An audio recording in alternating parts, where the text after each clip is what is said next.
Marvin Baker, or Luloy as he is fondly called by his family and friends, was born on February 28, 1974 in Upper Salugdaku, Mahayag, Zamboanga del Sur. He is the 8th child among the children of 10. Marvin cultivated a 3-hectare parcel of land and planted it with rice. He got his planting materials from the Department of Agriculture and seed producers.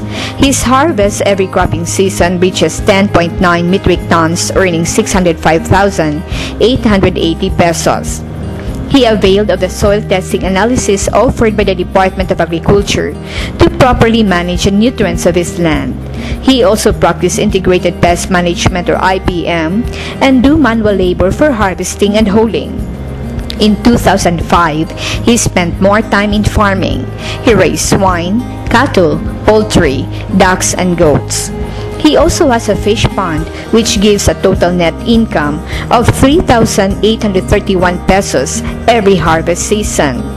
Recently, he is cultivating his rice farm and integrated the area with corn, vegetables, coconut, and fruit trees like lanzones, rambutan, and durian.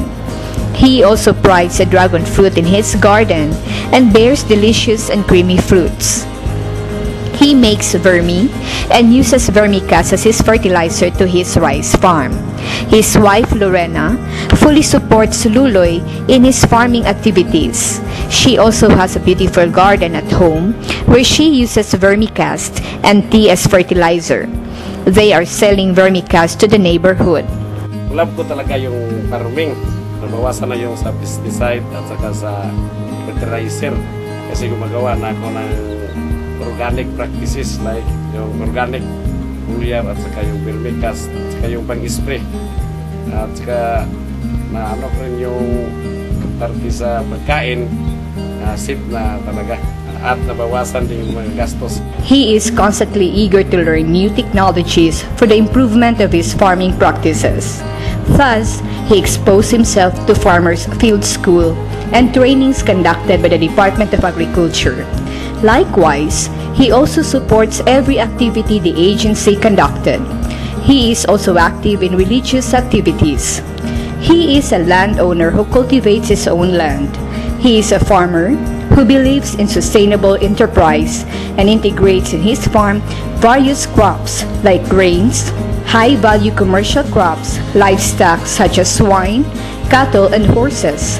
He practices rice duck farming to augment his income. After harvest, he also plants mungo beans to revive the soil nutrients. He is a manager who uses his knowledge and skills to control his resources and achieve his family goal.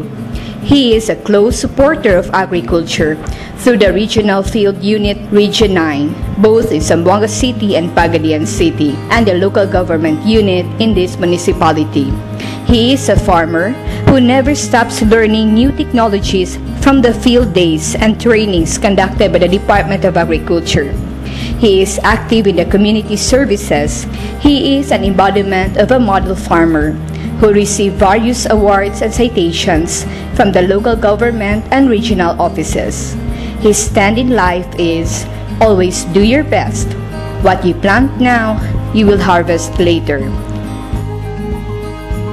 Ako i-advise sa tanang farmers nga kung mahimo and umay dugay mangyud maani magtanom sila mga utanon nga mapakitaan aron nga aduna sila ka tabang po dili kay ulat ng sa umay tapos sa ligtasalon nanglan nga atong paningkamutan o nalbina inigani tapos tinginit na mangita og laing pamaagi tamnan og munggos direct og ang munggos inigani mas sagos ang ratuling kay sulak tudling ang muhang ganihan napakay ratuling ma-harvest tapos may munggo pa.